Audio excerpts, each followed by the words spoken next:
Boa noite, meus irmãos e irmãs, mais uma vez estamos aqui, graças a Deus por isso.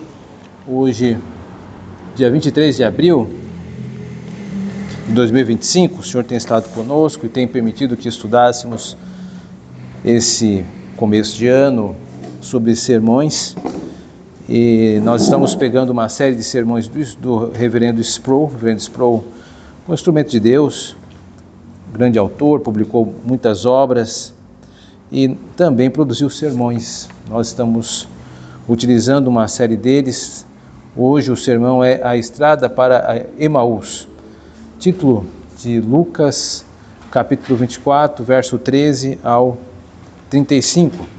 Eu vou ler para nós nos situarmos.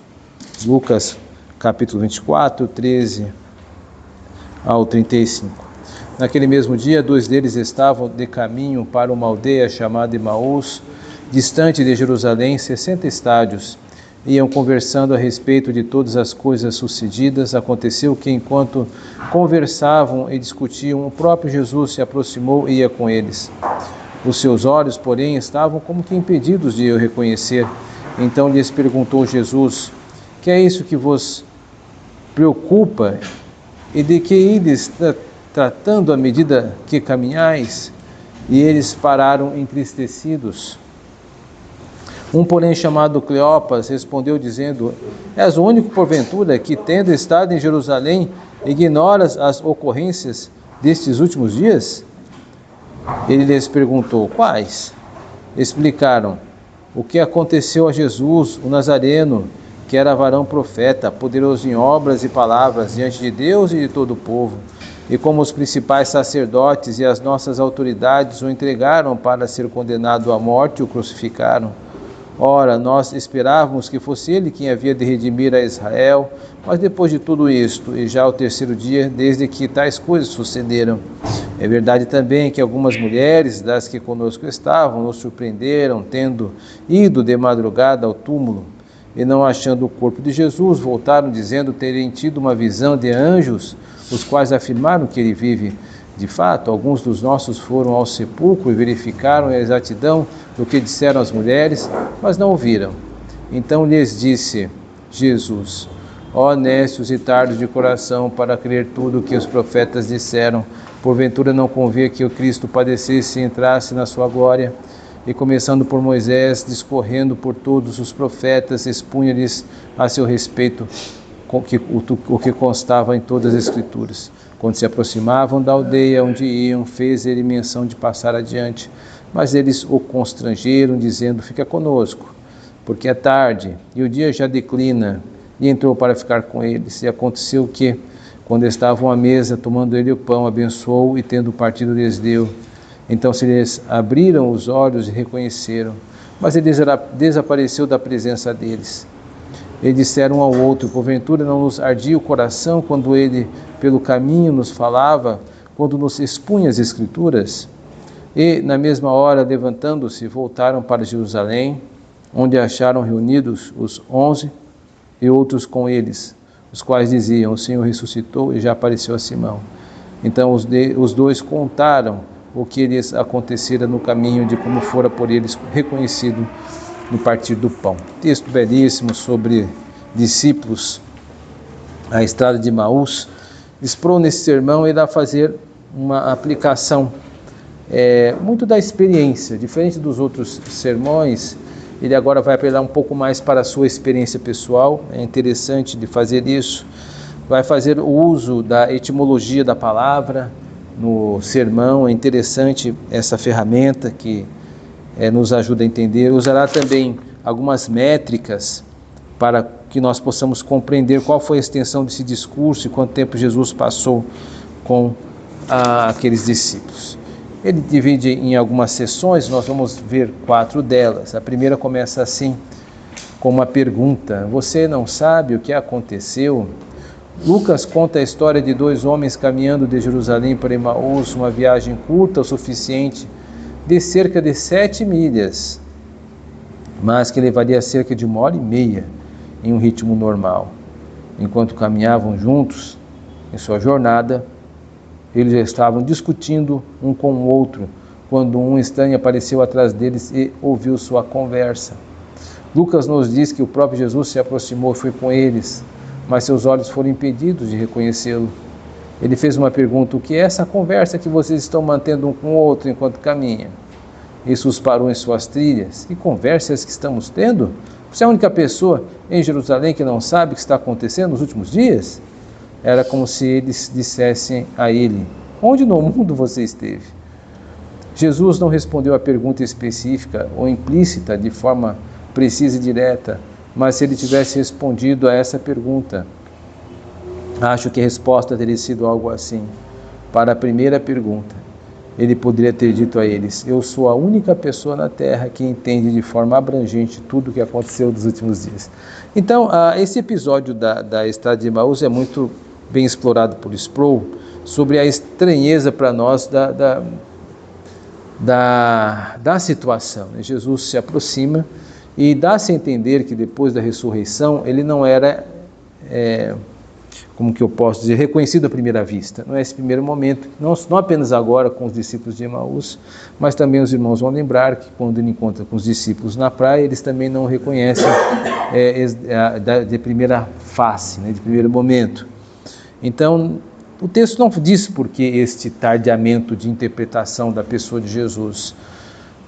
Dá-se a entender que o Senhor não queria que eles o reconhecessem para uso didático, ou pedagógico. Por exemplo, ele fez uma pergunta retórica aqui para os discípulos, por que vocês estão desta maneira? Obviamente ele sabia a resposta, mas ele queria provocar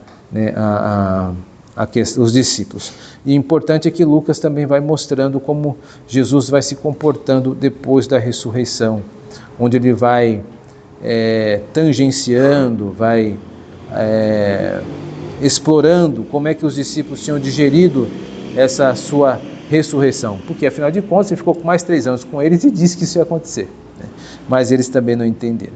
Então, Sproul só faz aqui uma breve introdução com a seguinte afirmação: que Jesus claramente sabia de tudo o que estava acontecendo, e ele está apenas agindo de uma forma pedagógica.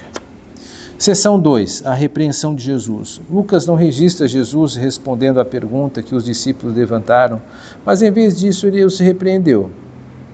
Ouça a repreensão: ó tolos e vagarosos de coração, para crerem tudo o que os profetas falaram. Não era necessário que o Cristo sofresse essas coisas e entrasse em sua glória? E começando por Moisés e todos os profetas, explicou-lhes em todas as Escrituras o que dele se achava. Ouçam atentamente, queridos, a repreensão. Ó tolos, tardios em acreditar em tudo o que os profetas ensinaram a respeito do Messias. Ele não os chamou de estúpido. Ele não disse que eles eram pouco inteligentes ou incultos. Ele os chamou de tolos. Nas categorias judaicas, o termo tolo não descreve alguém de baixa inteligência. Não é uma avaliação intelectual, é moral. Ser chamado de tolo por Deus é estar sob seu julgamento, porque é o tolo que diz em seu coração que Deus não existe. Você sabe, temos um feriado nacional para celebrar o que poderia, ser chamado de Dia do Ateu, que é o 1º de abril. Você é tolo e lento de coração para acreditar. Por quê? Porque eles tinham um professor ruim? Não. Deus se revelou claramente a todo ser humano em seu eterno poder e divindade. Todos no mundo sabem, sem dúvida, da existência de Deus, até mesmo o seu eterno poder e divindade, porque o próprio Deus manifestou isso a eles. A palavra lá no grego é phaneros, em latim é manifestum. Não é um conhecimento esotérico, isolado, obscuro e sombrio. É claro, é manifesto. Você nem precisa do testemunho da criação, porque Deus plantou o conhecimento de si mesmo em sua própria alma e consciência. Você sabe quem Ele é, mas é lento em reconhecê-lo. Por quê? Porque as Escrituras nos dizem, queridos, que não queremos ter Deus em nossos pensamentos ou em nosso conhecimento. O maior obstáculo e barreira para o que percebemos como nossa alegria e felicidade é a lei de Deus. E queremos acabar com ela, queremos autonomia, queremos a liberdade de fazer o que quisermos, não o que Ele nos ordena fazer. Então as Escrituras nos dizem, não o teremos em nosso pensamento. O preconceito mais profundo e pernicioso de toda a inclinação humana é aquele contra o nosso próprio bendito Criador. Vamos lá. Nesta sessão, meus irmãos, ele inicia com uma observação etimológica, né? Etimologia, acho que todo mundo sabe, né? Etimologia é o estudo da palavra na sua origem, a sua denotação, a palavra dentro daquilo que significa estritamente. É o estudo da palavra. Porém, quando vem realmente para o Brasil, para nós brasileiros, tolo é uma expressão de tratamento pejorativo, um tratamento insultoso. Seu tolo, né? Sua tola, é uma ofensa que quer dizer que a pessoa não está percebendo as coisas, né? Por uma falta de raciocínio, por uma ignorância, né? Você é um tolo mesmo. Quando poderá enxergar isso? Por exemplo, isso é um contexto. Aqui, Sproul vai dizer, né, diz que essa expressão é mais voltada à idolatria. Com certeza ele está apontando para o Salmo 14. Salmo 14 tem lá essa expressão, o tolo diz não há Deus, né? Então, ou não há Deus, diz o tolo. Ou seja, a tolice está relacionada à idolatria, à ausência de religiosidade, né? É possível que seja isso mesmo, que Lucas esteja fazendo essa referência pelos lábios do Senhor, né, para mostrar que esses homens não tinham realmente um peso religioso. O que fundamenta isso é porque Jesus volta para as Escrituras, que é o amparo da nossa religião. Então faz sentido que essa palavra tenha uma conotação moral, né, que eles deveriam ter uma profundidade mais acerca da religião, e eles não estão tendo. Logo em seguida, o Sproul ele irá pegar essa falta de entendimento e irá aplicar para o seu auditório. Então você tem aqui uma aplicação no meio do sermão. Geralmente isso é muito útil, porque se deixar a aplicação para o final, as pessoas podem se cansar um pouco, ou fica muito encaixotado. Aqui ele teve a oportunidade de apresentar um ensinamento e já aplicou, dizendo que as pessoas que são lentas de coração são aquelas que não tem um coração em Deus, mas sim na sua própria autonomia. É uma aplicação geral, ele não tem, embora o texto, essa aplicação precisa se ancorar no texto, é diferente do setor explicação. A explicação é o texto, eu preciso interpretar o texto. Agora, quando se abre para interpretar, existe toda uma gradação. Eu posso ser feliz na minha aplicação, eu posso ser bem feliz na minha aplicação, eu posso não ser muito feliz na minha aplicação. Então existem gradações. Então os pregadores eles procuram ler o texto, a citação, né, explicar com uma interpretação ancorada no texto, nesta interpretação, e depois aplicar ao auditório. A aplicação é um setor que realmente é um pouco mais genérico e depende do auditório, né, por isso que ele está entrando aqui, né. O Sproul ele tem uma mentalidade de projetar um auditório muito norte-americano, porque ele fala aos estadunidenses, né, ele fala aos cidadãos dos Estados Unidos, e o perfil que ele apresenta, esse auditório, é um perfil egoísta, não é de hoje, mas outras vezes apresenta, ele está combatendo o egoísmo aqui por meio desse texto. Agora vamos olhar como Jesus interpreta as Escrituras, a terceira sessão. Depois que Jesus repreendeu os homens, somos informados: não era necessário que o Cristo padecesse essas coisas e entrasse na sua glória? E começando por Moisés e todos os profetas, interpretou todas as Escrituras, as coisas que dele se achavam. Em cerca de 1h30. Nenhum instrutor ou professor jamais expôs de forma tão eloquente, persuasiva, convincente e racional todo o texto da Sagrada Escritura em um resumo de toda a história redentora como naquela hora no caminho de Emaús. O próprio Jesus foi o instrutor. Deixe-me dizer o que as Escrituras dizem sobre mim. Jesus começou com Moisés. Lucas não nos diz em qual texto. Ele começou nos escritos de Moisés, mas imagino que foi cedo, quando Deus pronunciou a maldição sobre a serpente, dizendo que a semente da mulher esmagaria a cabeça daquela serpente, enquanto a semente da serpente machucaria seu calcanhar. Então veio a construção do tabernáculo, que era uma descrição simbólica da pessoa e obra de Jesus, que mais tarde foi o tabernáculo vivo, que se encarnou e habitou e armou sua tenda entre nós. Jesus levou os homens através de Isaías, Jeremias, Daniel, Ezequiel, o vale dos ossos secos, a curta profecia de Miqueias sobre uma pequena aldeia que seria o local exato em que o Messias nasceria, o sol da justiça que apareceria, até a última profecia registrada em Malaquias. De Gênesis a Malaquias, Jesus abriu intelectualmente as Escrituras para esses homens que caminhavam para Emaús.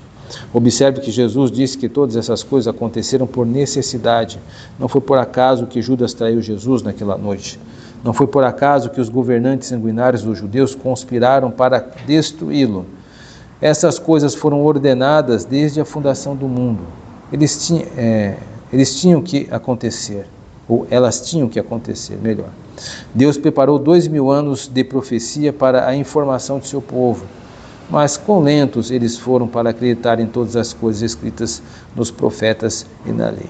Bom, essa sessão é interessante, porque de fato não há muita informação do que Jesus usou para falar para os discípulos de Emaús. Então, cabe ele especular, e é o que ele faz. Então, essa sessão é uma especulação razoável. Então, às vezes, nós não podemos ser tão duros com o pregador, porque se o texto não dá o material, ele precisa tentar levar ao auditório qual o sentido que esse texto busca explicar. De forma geral, o que o texto vai dizer, o que Lucas se preocupa em dizer no texto, é que o Senhor conhece as Escrituras e quer que os seus discípulos percebam e recebam a revelação dele por meio de todas as construções do Antigo Testamento. Eu chamo a atenção aqui, e às vezes nós não reparamos tanto na continuidade dessa interpretação e realização em Cristo. O que eu quero dizer com isso? Eu quero dizer, por exemplo, tirando essa figura do templo, que ele mesmo destacou aqui. Quando o Senhor constrói o tabernáculo é uma construção que aponta para Ele mesmo, para a sua santidade. Há vários elementos ali que apontam para essa santidade. O tabernáculo por si só é uma figura que remete ao Senhor. Ele está no meio do seu povo. Depois se transforma no templo. Tanto é que em Ezequiel, no capítulo 10, nós veremos quando o juízo é decretado sobre Jerusalém, Ezequiel tem a visão do Espírito saindo do templo. O templo, como si só, então, ele representava Deus no Antigo Testamento e no Novo Testamento também, né? Então, até meados da época de Jesus Cristo. Tanto é que Jesus diz que é o templo: destruam esse corpo, em 3 dias eu o levantarei. E às vezes nós não conseguimos pegar essas coisas. Isso são marcas de continuidade entre os dois testamentos. Mostra que o templo nunca foi construído para ser um fim em si mesmo. Ele foi construído para ser uma figura que remete a Jesus Cristo caminhando entre nós. É o que João vai dizer no capítulo 1, verso 12 do seu Evangelho, que ele tabernaculou conosco, né? A palavra é essa: o Senhor andou conosco. E Sproul faz isso de uma forma muito elegante. Por fim, a seção 4, ele vai agora para um caminho um pouco mais devocional. Vamos observar. Nossos corações queimam dentro de nós. Finalmente os homens chegaram ao fim de sua jornada. Jesus ia seguir em frente, mas eles o persuadiram a ficar para o jantar. Lemos: quando ele estava à mesa com eles, ele tomou pão, abençoou, partiu e deu a eles. E de repente seus olhos se abriram, eles o reconheceram. Então de repente ele desapareceu no meio deles. Cleófas, seu amigo, foram deixados sozinhos à mesa. E um deles disse ao outro: não ardia em nós o nosso coração enquanto ele nos falava do caminho, enquanto nos abria as Escrituras? Não perca isso. Não era simplesmente uma questão de convicção intelectual. Não foi apenas o estabelecimento da notícia, né, que é a ideia de conhecimento, né, da situação, que é o dado necessário do conteúdo de nossa fé salvadora. Havia mais aqui, mais do que simplesmente o envolvimento da mente. Foi visceral. O Espírito de Deus perfurou suas almas e corações, e eles disseram um ao outro: eu sei que meu coração estava ardendo por dentro, e não posso acreditar que o seu também não estava. Nossos corações não ardiam dentro de nós quando ele nos falou de sua palavra? Eu sei exatamente do que esses homens estavam falando. Eu sei que no dia em que me converti a Cristo, meu coração foi incendiado, e até hoje tenho fogo em meus ossos, e não para. Eu sei que há pessoas que ouvem que não são convertidas, e o Espírito Santo nunca mudou o caráter de suas almas, e seus corações estavam congelados em uma tristeza mortal para as coisas de Deus. Oro para que antes de ir para a cama esta noite, quando colocar a cabeça no travesseiro, ore fervorosamente a Deus para que Ele acenda um fósforo para a sua alma, para que você conheça a alegria na Páscoa, ou a alegria da Páscoa, tenha esse fogo em seus ossos e nunca mais possa ir à igreja de maneira casual, arrogante. Ó, que Deus incendeie a sua alma. Então é muito interessante este sermão, e esse dos sermões que ele apresentou, esse é o que tem um apelo mais retórico. O que é um apelo retórico? É um apelo, não é muito feliz a expressão, um apelo retórico passional, agora melhorou. É quando há um estímulo de nós nos identificarmos com a paixão que o pregador quer passar no seu texto. Isso é muito difícil de reproduzir, né? Isso vai do pregador na hora da pregação. É por isso que alguns insistem em separar pregação de sermão. O sermão pode ser escrito, mas a pregação é a entrega, né? É a apresentação, é a enunciação. E há aqueles que vão ativando, que vão levantando essa identificação com as paixões que estão presentes no texto, e vai criando-se então uma certa atmosfera, né, de empolgação do público, né? Nós ficamos empolgados. Não é fácil fazer isso, mas existem técnicas para isso, né? Existem técnicas, essas técnicas não são só, como que eu posso dizer, intelectuais, mas existem técnicas que vão se desenvolver com o tempo. Quanto mais se falar, mais cacuete se adquire, né? E Sproul mostra aqui que ele tem bastante condições de fazer, de inflamar o seu público, né? E uma dessas formas são as suas palavras, a experiência pessoal está sendo trazida aqui, né? O meu coração está queimando.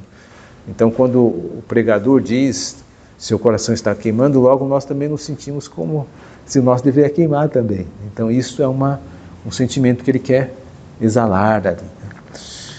Um sermão simples, de um texto bastante complexo, porque é um texto pós-ressurreição. Algumas perguntas não são respondidas porque não tem resposta, porque eles não conseguiram chegar. Não dá para saber. Jesus Cristo desapareceu, puf, como fumaça. Alguns vão dizer que sim, outros vão dizer que não. Não é muito explícito aqui no texto. O texto dá a entender que Jesus foi embora e sumiu diante dos olhos. Nem todos concordam com essa interpretação. Sproul deixa isso sob suspense. Porque nenhum sermão expositivo, irmãos, consegue ser exaustivo. Todo pregador tem que fazer algumas escolhas quando vai pregar. Se eu pensar assim, vou pregar e expor todo o texto, não tem como. É muita coisa, né? E o sermão acaba perdendo o seu formato de sermão. Ele vai se transformando em outro tipo de coisa. Então, todo pregador ele precisa selecionar e concatenar aquilo que é de acordo com o texto e suficiente ao seu auditório e honesto com o texto. É uma matemática difícil. E ele vai fazer escolhas para o tempo, devido ao seu conhecimento, devido ao seu auditório, para que a palavra seja exposta, mas também seja exposta para o proveito de todos. Sproul fez um trabalho bastante retórico aqui e somos gratos por esse sermão. Que Deus nos ajude, consigamos continuar aprendendo com o seu manuseio. Amém.